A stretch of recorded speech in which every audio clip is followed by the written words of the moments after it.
Água-viva e coral. Um parece uma planta, enquanto a outra nada como um peixe, e ainda de alguma forma eles têm parentesco. Esses dois pertencem ao mesmo grupo familiar de criaturas com tentáculos pungentes. Ai! É estranho dizer isso sobre os corais, mas eles são na verdade animais. As plantas processam a sua própria comida, já os corais não. Eles são formados por milhares de pólipos, que são pequenas criaturas de coral, e têm uma espécie de pequenos braços em forma de tentáculos que usam para pegar a comida e colocá-la na boca. Eles parecem todos inocentes e inofensivos, como uma flor marinha, parada ali sem fazer nada. Isso é provavelmente o que as medusas também pensam, flutuando perto deles e se escondendo de alguns predadores maiores. E bam! Quando menos esperam, o coral pega uma. Os biólogos ficaram surpresos com a força dos corais. Eles capturam um animal maior que se move. Ao contrário deles, o que é um excelente trabalho em equipe. Alguns pólipos agarram o corpo da água-viva com os tentáculos, enquanto outros miram rapidamente nos seus braços de alimentação, e a pobre água-viva não tem chance de escapar. Por serem primos distantes, os cientistas acreditam que os corais são imunes ao veneno dos ferrões da água-viva. Escorpiões e carrapatos. Os carrapatos parecem insetos, mas, seguindo sua linhagem, os cientistas perceberam que estão intimamente relacionados aos escorpiões. Ambos podem viver de alimentos líquidos, têm um ótimo olfato, que usam para encontrar comida, e 8 pernas. Os escorpiões são melhores em sobreviver a condições adversas. Podem passar um ano inteiro sem comida. Mas, ao se alimentar, o que acontece a cada 2 semanas, não buscam apenas criaturas menores, como insetos e aranhas, mas também ratos e alguns lagartos. Parece que os dois já existem há mais de 400 milhões de anos. Sim, muito antes da chegada dos dinossauros. Os pesquisadores acreditam que eles podem estar entre os primeiros animais a se mover da água para a terra. Os pesquisadores encontraram uma garra fossilizada de um escorpião marinho com 46 centímetros de comprimento, o que significa que a própria criatura tinha 2,5 metros de comprimento. Na verdade, depois de encontrar a garra, eles perceberam que caranguejos gigantes, escorpiões e aranhas costumavam ser muito maiores do que pensamos. Suricatos e civetas. Eles se parecem com gatos, porém nenhum dos dois está nem perto de ser parente deles, mas possuem corpos bastante longos e ágeis, o que os torna primos distantes das doninhas e dos mangustos. Ambos levam seus filhotes para tocas subterrâneas. Mas enquanto os suricatos gostam de trabalho em equipe e de fazer a maioria das coisas juntos, o que inclui cuidar e criar os filhos, as civetas são mais introvertidas e não gostam de reuniões em grupo. Quando nascem, esses animais são totalmente peludos, podem se mover e estão basicamente prontos para o mundo. Os suricatos, nos primeiros estágios da vida, não têm sentidos e precisam de um pouco mais de tempo para amadurecer.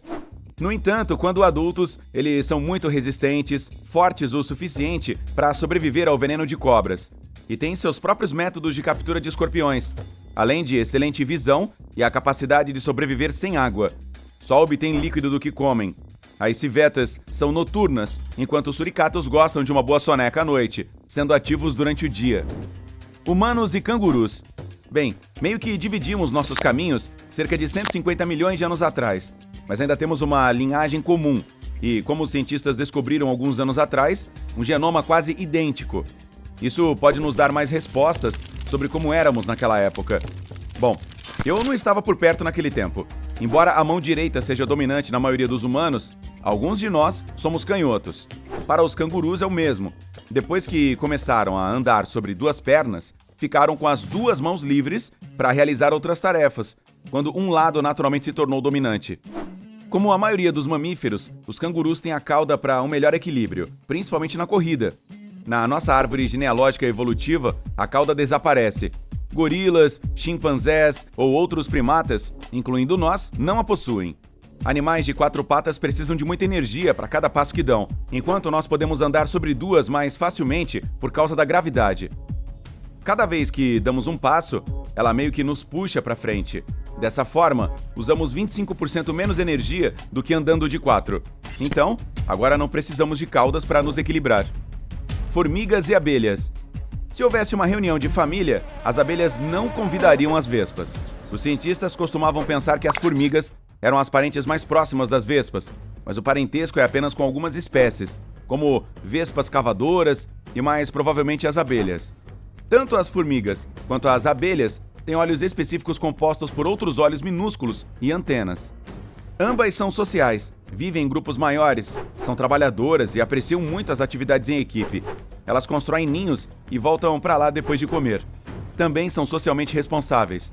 As formigas limpam o ambiente, removem folhas, restos de comida e de insetos, comem insetos nocivos e cavam túneis que ajudam as plantas a crescerem melhor, pois há mais ar alcançando o solo. As abelhas fazem mel e polinizam flores, o que explica a diversidade da natureza. Pássaros e dinossauros. Os pássaros vêm de um grupo de carnívoros ao qual o Tiranossauro Rex também pertence, os chamados terópodes. Os fósseis de pássaros antigos têm 150 milhões de anos. Eles pareciam pequenos dinossauros com penas e também possuíam dentes afiados. Mas muitos dinossauros também tinham penas, e não apenas os que voavam. Os jovens tiranossauros saíam do ovo na forma de bolas macias e felpudas, assim como os pássaros. As penas eram úteis para mantê-los aquecidos e protegidos. O Velociraptor também era coberto de penas e tinha pulsos e tornozelos articulados e 3 dedos no pé. Alguns dinossauros também tinham ossos ocos. Alguns sentavam sobre os ovos para mantê-los aquecidos, enquanto outros dormiam com a cabeça debaixo da pata, com os membros dobrados, exatamente como os pássaros. E as garras também eram semelhantes. Baleias e vacas. Há muito tempo, cerca de 50 milhões de anos atrás, você também não estava por aí, havia um pequeno animal caminhando ao longo dos rios do sul da Ásia. Ele tinha cascos e pernas esguias e se alimentava da terra, mas sempre que sentia que algo perigoso estava se aproximando, pulava na água por segurança. Esse animal, o Indorheius, foi o primeiro ancestral que conhecemos hoje, como as baleias e os golfinhos. Assim que essa criatura incomum chegou à água, ficou mais claro como evoluiu para uma baleia. Seus parentes que ficaram na terra tomaram uma direção diferente. Eles são o que hoje conhecemos como mamíferos com cascos, incluindo vacas, ovelhas, porcos, girafas, camelos, veados e até hipopótamos. Caranguejos, ferradura e aranhas. Esses caranguejos têm uma casca semelhante aos outros e passam a maior parte do tempo rastejando no fundo do mar.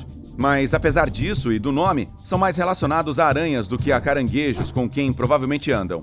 Os caranguejos ferradura têm 10 olhos nas laterais e nas costas, sangue azul e podem substituir partes do corpo. Que útil! Essa espécie tem um corpo segmentado com pernas articuladas, assim como as aranhas. São animais que já estão na Terra há 500 milhões de anos, e seus ancestrais pré-históricos podiam alcançar até 60 centímetros. Tinham caudas bem compridas, que usavam como ferramenta de escavação quando precisavam pegar comida. Com suas caudas, conseguem até se endireitar quando caem, e acabam ficando de cabeça para baixo. Para nossa sorte, nunca evoluíram o suficiente para acabar andando na terra, como fazem seus primos. Agora, um trio interessante aqui: antas, cavalos e rinocerontes. Embora as antas se pareçam mais com porcos com tromba, não tem parentesco nem com eles, nem com os elefantes. Os rinocerontes são originários da América do Norte, e os primeiros não se pareciam com aqueles gigantes de casca grossa que vemos hoje. Eles eram mamíferos esguios, do tamanho de um pônei. Alguns dos primeiros cavalos também vagavam por essas mesmas áreas e pareciam cães pequenos, com cascos nas patas. As primeiras antas, da mesma forma, eram pequenas. Os cientistas descobriram ainda um pequeno mamífero com cascos, e este é o longo nome dele. E viveu na Índia, então uma ilha naquela época, há mais de 50 milhões de anos. Sua mandíbula inferior era fundida e o animal era um herbívoro, assim como cavalos e rinocerontes. Ele não era ancestral deles, mas ajudou os cientistas a descobrir como esses três se encaixam no mesmo grupo. Elefante e peixe-boi. Os peixes-boi costumavam andar em terra, e a prova está no fato de que os cientistas encontraram um animal interessante, esse carinha da árvore genealógica dos peixes-boi. Ele viveu na Jamaica pré-histórica e foi extinto há 40 milhões de anos. Os atuais peixes-boi pesam em média como um piano e podem ser encontrados nos rios e nas águas costeiras rasas do Caribe, do rio Amazonas, da África Ocidental e do sul dos Estados Unidos. O elefante pesa tanto quanto um ônibus escolar e vive em áreas tropicais da Ásia e da África. São animais que percorrem caminhos diferentes, mas, vendo esse carinha de aparência inusitada, dá pra notar a conexão aí de alguma forma.